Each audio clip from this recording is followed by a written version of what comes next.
Most people don't start investing not because they can't afford to, but because it feels too complicated. Like before you can start investing, you need to know which stocks to pick or have thousands of dollars saved up. But what if I told you that there's a way to start investing in hundreds of companies at once with as little as a few dollars without having to pick any stocks yourself? Well, that's exactly what an ETF is. It's one of the best ways to put your money to work in the stock market. And by the end of this video, you're gonna know exactly what they are, why billionaire investors like Warren Buffett love them, and how to actually buy one for yourself step by step. First things first, what actually is an ETF?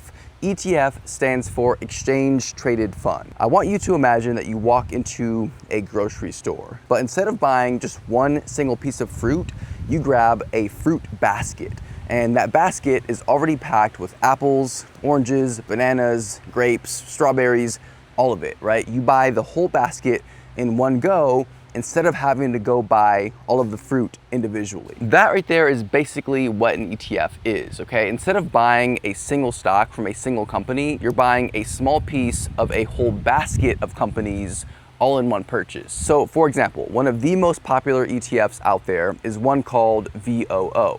When you buy a share of VOO, you're not just buying Apple or just buying Microsoft, you're buying a tiny piece of 500 of the largest companies in the US all at once. And the advantage of this is something called diversification. You see, when you buy a stock, let's just say for example that you bought a share of Tesla. Now your investment is tied entirely to how Tesla performs. And so if Tesla has a bad quarter, then your investment is going to take a hit. With an ETF though, your money is spread across dozens or hundreds or even thousands of companies. And so if one company tanks or has a bad quarter, it's gonna have a much lesser impact on your overall investment. All right, so now that you know what an ETF is, let's talk about the different types of ETFs out there, because not all ETFs are the same. But before we do that, it's getting really windy. I think it's gonna rain, so I'm gonna go inside the house. So the first type of ETF is a really popular one, and honestly, it's one of the most important ETFs in my opinion, and that is an index ETF. So an index ETF tracks a specific market index. The most famous one that you've probably heard of before is the S&P 500, which is just a list of the 500 largest publicly traded companies in the US. And so think of companies like Apple or Amazon or Google or Nvidia. All of those companies are in the S&P 500. And so when you buy an S&P 500 ETF like VOO or SPY, your investment automatically goes up and down with those 500 companies as a whole group. There's also something called total market ETFs. A very popular example of this is VTI. And unlike VOO, which only tracks 500 companies, VTI tracks literally the entire stock market. And so thousands of stocks all inside of one ETF. However, the most important thing to know is that for most beginners, an index ETF is where you want to start, in my opinion. Even the world's greatest investor, arguably ever, Warren Buffett, recommends this type of ETF for a majority of investors. Now, the second type of ETF is a sector ETF. And so instead of tracking the whole market or like an entire index, a sector ETF focuses specifically on one specific industry. And so things like technology or healthcare or energy or even like real estate. Now you might be wondering, Joshua, why would I invest in a sector ETF? Well, let's just make up a pretend scenario here, right? Let's just say, for example, that hypothetically you believed that AI and tech companies were going to keep growing, okay? Well, in this hypothetical scenario, you might look at something like VGT, which is the Vanguard Information Technology ETF, which is a sector ETF that holds companies almost exclusively in the tech sector. And so things like Apple, Nvidia, and Microsoft. And so in that hypothetical scenario, you would invest in a company like VGT to get exposure to the AI and tech sector. Now, sector ETFs can be interesting, but they do come with more risk because your investment is concentrated in one area. If that sector struggles, then your ETF struggles, and as a result of that, your portfolio struggles. And so, for example, you can see that in my portfolio, I'm not investing in any sector ETFs. I purely invest in index ETFs. But if you want to kind of like mitigate your risk as much as possible, I think that, a more broad ETF is definitely going to be more favorable to most people's portfolios. Now, the final type of ETF I want to mention are bond ETFs. Not every ETF is made up of stocks. Bond ETFs actually hold government and corporate bonds instead of equities or like stocks. And bonds tend to be, a lot more stable. Some people might call them safer, but they do grow much more slowly. Bonds are typically used by people who want to balance out risk in their portfolio.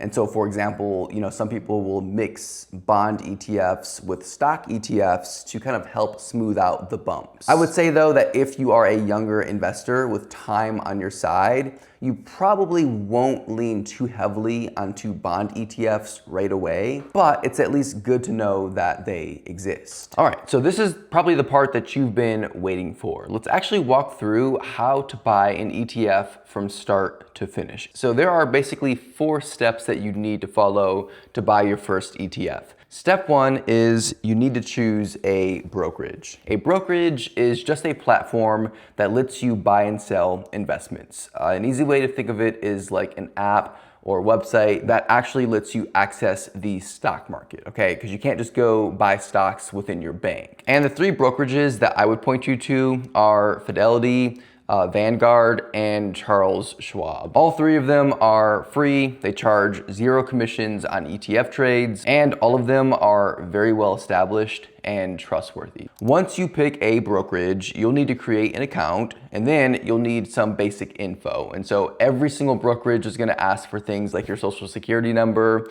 a government ID, and your bank account details so that you can actually transfer money into your brokerage account. Also, one thing to decide early on is what type of account you're opening. And so for most beginners, you're gonna choose between one of 2 accounts, either a Roth IRA or a taxable brokerage account. A taxable brokerage account is what I use personally. If you want more flexibility and you're not strictly investing for retirement, then this is probably the best option. With this option, there are no contribution limits, which means you can invest as much money into the account as possible, but you will owe taxes on all of your gains within the account, like once you sell your investments. Now, if you do want to invest for retirement, a Roth IRA is definitely the way to go.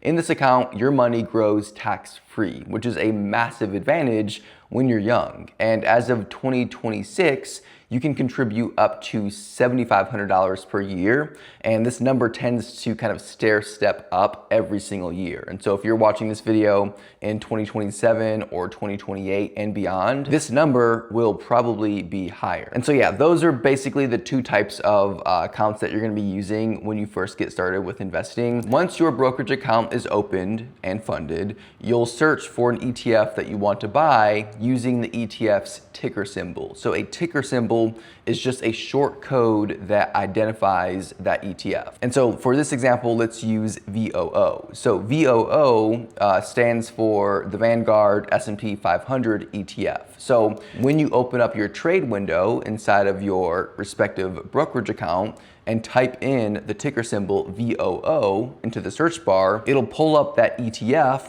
with the current price and other relevant information. Now, one important thing I want to mention is you don't have to buy a full share of an ETF. Like if you don't have $650 to buy a full share of VOO, most major brokerages will let you buy what's called fractional shares. And so if VOO is trading at, let's just say $650, but you only have $50 that you can invest, you can still buy a fraction of VOO. So you're still invested, you still get the returns, you just have a smaller slice of the entire share. And so don't let the share price intimidate you. You can start with whatever you have. And then finally, step 4, place your order. So when you're ready to buy the ETF, you'll be asked what type of order you want to place. Now, you're mostly ever gonna deal with two types of orders, a market order and a limit order. A market order is you saying, buy this ETF right now at whatever the current price is. It's simple and it executes your order immediately during market hours. A limit order, however, is you saying, only buy this ETF if the price drops to X amount. This type of order gives you a lot more control, but it also just adds more complexity. For most beginners just getting started, a market order is perfectly fine. But then once you've selected your order type, you would enter the number of shares you want to buy, or if your brokerage supports it, a specific dollar amount. And so I've actually got my brokerage pulled up right here, and I'm gonna go ahead and enter the dollar amount that I want to invest. And if all this looks good, click to review the order and then just hit confirm. And just like that, you now bought an ETF, like you're now invested into the stock market. So now that you know how to buy an ETF, I wanna talk with you about something that I would consider to be pretty important if you actually want to begin investing in ETFs and like take it serious. So there are basically three things that you need to look for with any ETF that you decide to buy. Number one is something called the expense ratio. The expense ratio of an ETF is the annual fee that the ETF charges you to manage it. And so for example, an expense ratio of 0.03%, which is what something like VOO charges, on a hypothetical $10,000 investment means you're only paying about $3 per year in fees. And that's basically nothing, right? But some ETFs charge upwards of 0.5% or 1%, or I've even seen even higher expense ratios. And the problem with that is that over the course of 20 to 30 years, that difference in fees can literally cost you tens of thousands of dollars in lost growth. And so as just kind of like a general rule of thumb for most ETFs, especially if you're investing in like index ETFs or sector ETFs, I would personally kind of always look for an expense ratio under 0.2%. Most of the big ones from Vanguard or Fidelity or Schwab are gonna fall below that anyways. And so as long as you're investing in one of those major ETFs, then you should be fine. But it's definitely still something that's worth checking just so that you don't lose out on potential gains. The number two thing to look out for though is the assets under management, or AUM. This is just the total amount of money that's been invested into the fund. Typically a higher AUM means that the ETF is well established and has enough liquidity that you can buy and sell easily without any weird price gaps. Now, you don't need to memorize a specific number here, but I would generally stick with ETFs that have an AUM of at least $1 billion or more. Once again, any of the popular ETFs from Vanguard, Fidelity, Schwab will be fine. Like the AUM is going to be really, really high. And then the number three thing you should look out for before investing in any ETF is what index does the ETF actually track?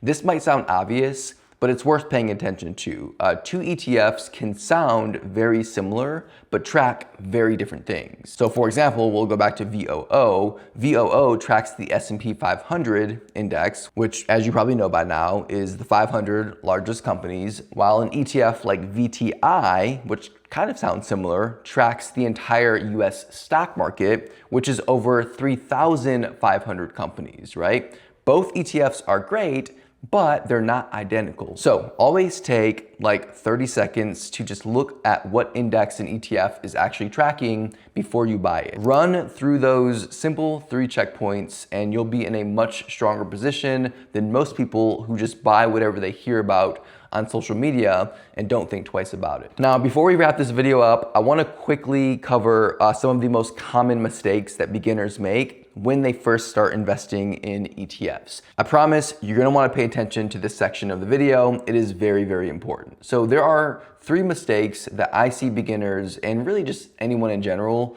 making all of the time. And these mistakes are destroying people's portfolio returns. Mistake number 1 is trying to time the market.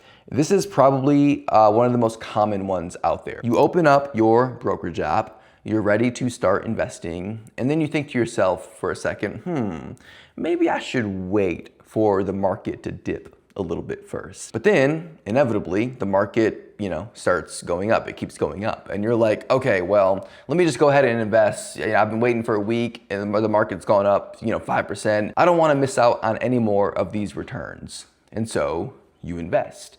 And then suddenly something scary happens in the economy and the stock market starts going down. And so you quickly sell your investment at a loss because you're afraid of it going down even more.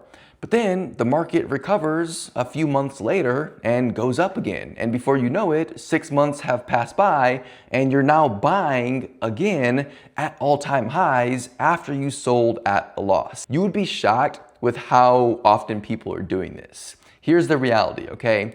Nobody, not professional fund managers, not financial analysis, not your uncle who is a professional stock investor, nobody can consistently predict what the market is going to do in the short term, right? You've probably heard this phrase before, time in the market beats timing the market. Regardless of what's happening, you're investing for the long term, and there's no reason to get tied up with all of the short-term noise. And trust me, there is a ton of it. Mistake number 2 is overcomplicating your portfolio. When you first discover ETFs, it's tempting to buy 10 different ones across every single sector and index just to feel like you're being extra thorough, right? But here's the thing. If you own VOO, you already own Apple, Microsoft, Amazon, Google, Nvidia, Tesla, and hundreds of other companies. And so adding 5 more ETFs that overlap heavily with VOO doesn't really help diversify you any further. It's just kind of adding noise to your portfolio. And so for most people, 1 or 2 solid broad market ETFs is generally enough to start, right? I mean, even just 1 broad market ETF, in my opinion, like I only invest in VOO in my portfolio, nothing else. And so even just like 1 or 2 broad market ETFs is, in my opinion, the right approach. Just keep it simple and stay consistent. And then finally, mistake number 3 is panic selling during a dip. This mistake kind of ties to mistake number 1 of trying to time the market. Listen, the market goes up and it goes down, and then it goes back up and then it goes back down, okay? And it follows that cycle forever. That is a guarantee. Corrections happen, recessions happen, scary headlines happen, and when your portfolio is suddenly down 15 or 20%,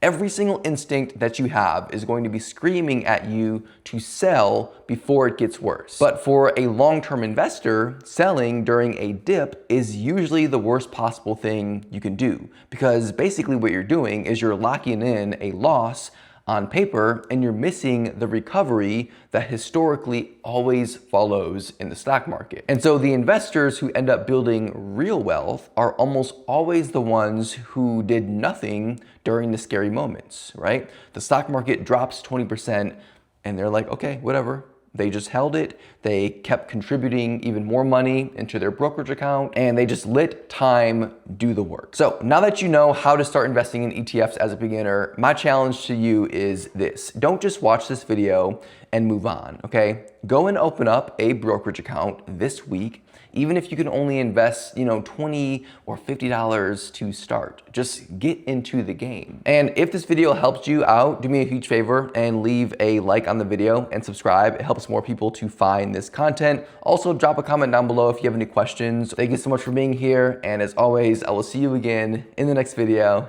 Take care.